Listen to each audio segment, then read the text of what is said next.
Picture this. It's 1703, Edo period Japan. A samurai stands at the edge of a cliff, his hand trembling on his sword. Below him, his wife and children sleep peacefully in their small home. Above him, the stars bear witness to an impossible choice. His lord has ordered him to march to war at dawn. But his youngest child is dying, perhaps his only days left. Every fiber of his being screams to stay, to hold his child one last time, to be a father. But he is samurai, and a samurai does not choose desire over duty. By dawn, he is gone. The way of sacrifice, duty versus desire in the samurai soul. This is the story of one of the most profound philosophical conflicts in human history, a conflict that defined an entire civilization and still echoes in Japanese culture today. This is about Yamato Damashii, the Japanese spirit, and the impossible choice between what we want and what we must do. Every single day, you face this battle. You want to sleep in, but duty demands you go to work. You want to spend money on yourself, but duty says save for your family. You want to follow your passion, but duty whispers about responsibility. Now multiply that conflict by 1,000. Make the stakes life and death. Make duty not just important, but the very definition of your existence. Make desire not just inappropriate, but shameful, a weakness to be conquered. Welcome to the world of Yamato Damashii. Yamato Damashii, literally the spirit of Yamato, was the soul of samurai culture. It wasn't just a philosophy, it was an identity. It meant absolute loyalty, unwavering courage, and the complete subjugation of personal desire to duty. The samurai didn't just choose duty over desire. They trained their entire lives to not even feel desire in the first place. In the concept of Giri versus Ninjō, we see this conflict crystallized. Giri was duty, obligation, the debt you owed to your lord, your family, your ancestors. It was the steel framework that held society together. Ninjō was human feeling, love, compassion, personal happiness, the tender emotions that make us human. And here's what made Japanese culture unique. Unlike Western philosophy, which often tries to balance these forces, Japanese culture said there was no balance. Giri always won, had to win. The moment you chose Ninjō over Giri, you ceased to be samurai. You ceased to be honorable. In the most extreme cases, you ceased to deserve life itself. Let me tell you the most famous story in Japanese history, the 47 Ronin. In 1701, a feudal lord named Asano Naganori was insulted by a court official named Kira Yashinaka. In a moment of rage, a moment of ninjō, of human emotion, Asano drew his sword in Edo Castle.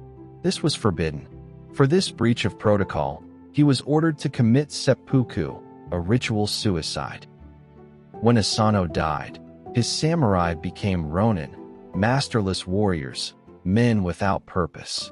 By law, they should have moved on, found new lords, rebuilt their lives. But 47 of them made a different choice. For 2 years, they pretended to be merchants, drunkards, failures. One of them, Oishi Yoshio, abandoned his wife and children, spending his days in brothels and bars, making himself look like a pathetic disgrace, all to convince Kira's spies that the Ronin had given up. Then, on a snowy night in 1703, they struck. They raided Kira's mansion, killed him, and brought his head to their master's grave. They had fulfilled their duty to their lord. They had honored Giri. And then, peacefully, all 47 committed seppuku, because that was their duty too. Here's the question that haunts me. What about Oishi's children? What about his wife, abandoned for 2 years while he pretended to be a drunk? What about the desire to be a father, a husband, a living man? According to Yamato Damashii, those questions don't matter. Can't matter. A samurai's duty is not to himself. A samurai's duty is never to himself. To understand Yamato Damashii, you need to understand that the samurai didn't see the suppression of desire as sacrifice. They saw it as transcendence. This philosophy drew from multiple sources. Buddhism taught them that desire is the root of all suffering. Let go of desire, achieve enlightenment. Confucianism taught them that social harmony requires everyone to fulfill their role perfectly, regardless of personal feelings. Shintoism taught them that their ancestors were always watching, and honor was inherited. You could elevate or disgrace your entire bloodline with your choices. Combine these three traditions, temper them in centuries of warfare, and you get Yamato Damashii, the belief that the suppression of self is not death, but the highest form of life. There's a text called the Hagakure, written by a samurai named Yamamoto Tsunetomo. It's basically the Bible of Yamato Damashii, and its most famous line is this: "The way of the samurai is found in death, not found in victory or found in honor. In death." Tsunetomo explains, when it comes to either this or that, there is only the quick choice of death. If by setting one's heart right every morning and evening, one is able to live as though his body were already dead, he gains freedom in the way. He's saying, wake up every morning and consider yourself already dead. Your personal desires? Dead. Your fears? Dead. Your attachment to life itself? Dead. What's left is pure duty, pure service, pure Giri. Now, before you think this is just ancient history, just samurai stuff that doesn't apply anymore, stop. This philosophy still saturates Japanese culture today. Why do Japanese salarymen work themselves into exhaustion, sleeping at their desks, sacrificing time with family? Giri to the company. Why do Japanese students study until they collapse, facing brutal entrance exam pressure? Giri to family and society's expectations. Why is the phrase "ganbari kudasai," do your best, or more accurately, persevere through suffering, one of the most common expressions in Japanese? Because endurance in the face of desire to quit is still the highest virtue. Duty versus desire created some of the most heartbreaking stories in Japanese literature. Let me tell you about a common tragedy that played out hundreds of times in the Edo period. A merchant's daughter and a young samurai fall in love. Real love, the kind that makes the world make sense. But he's poor, low-ranking. Her father has arranged her marriage to a wealthy merchant to save the family business. In Western stories, they'd run away together. There'd be a happy ending, or at least a rebellious one. In Japanese stories guided by Yamato Damashii, here's what happens. They meet one last time. They acknowledge their love is real. And then they commit shinju, double suicide, lover suicide. Because to abandon duty for desire would mean living in shame, disgracing their families, betraying everyone who depended on them. Death together is seen as more honorable than life together. That's the dark side of Yamato Damashii. When duty becomes everything, when desire becomes nothing, people break. They die, sometimes literally. Here's where this story gets complicated and relevant to your life, wherever you are in the world. Japan today is going through an identity crisis. The old Yamato Damashii philosophy is colliding with modern ideas of individual rights, mental health, personal fulfillment, and the collision is painful. Japan has one of the highest suicide rates in the developed world. They have a word, karoshi, that means death from overwork.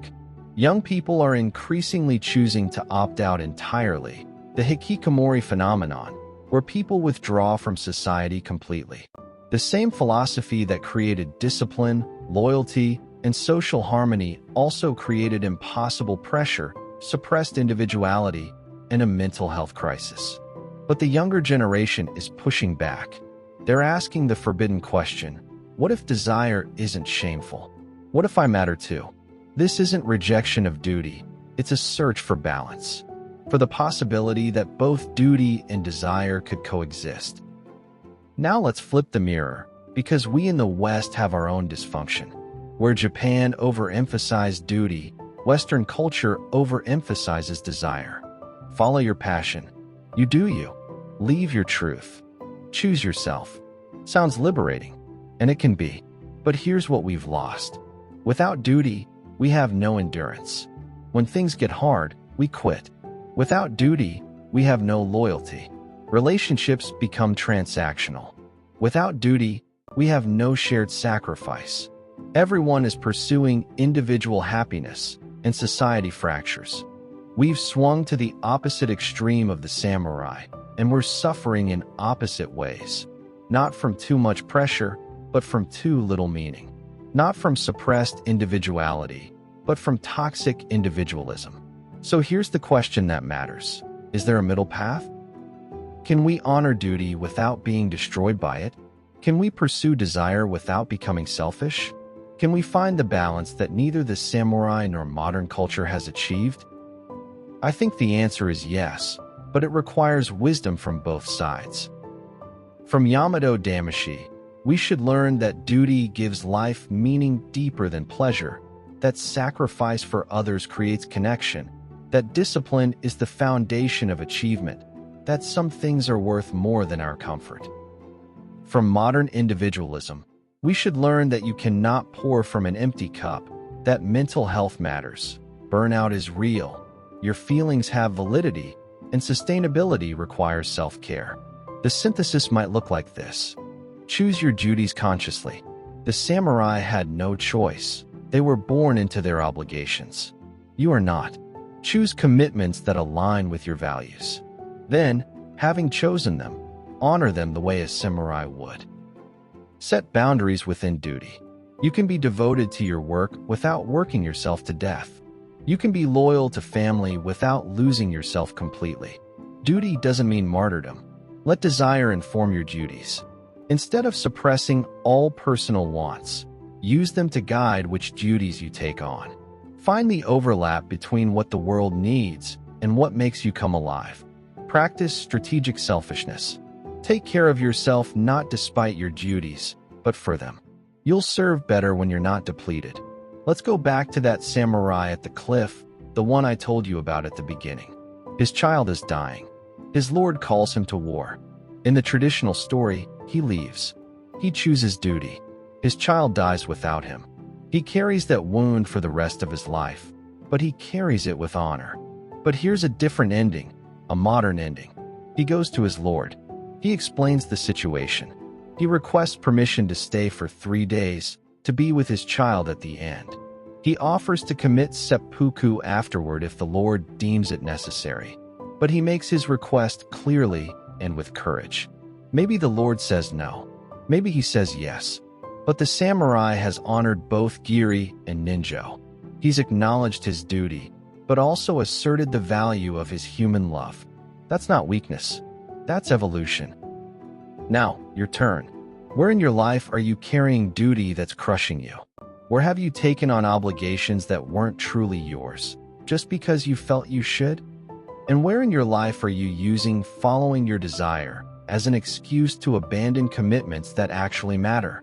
Where are you taking the easy path and calling it self-care? The real battlefield isn't out there. It's in here.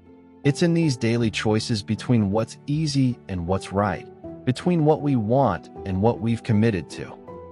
Every morning, before you check your phone, ask, what are my true duties today?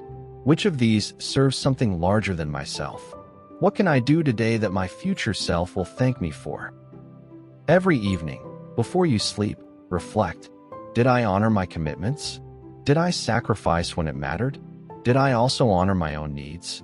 Am I sustainable, or am I burning out?